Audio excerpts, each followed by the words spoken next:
Pisces, medyo magiging emotional ka sa araw na ito.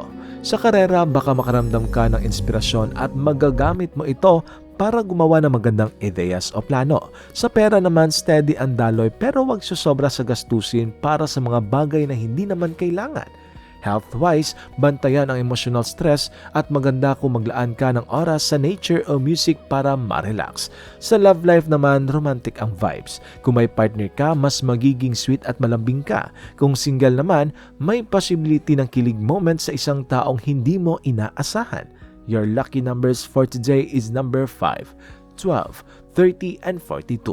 Lucky color, silver. Palagi po nating tatandaan na ang mga bituin ay gabay lamang. Meron tayong tinatawag na free will. Gamitin natin ito.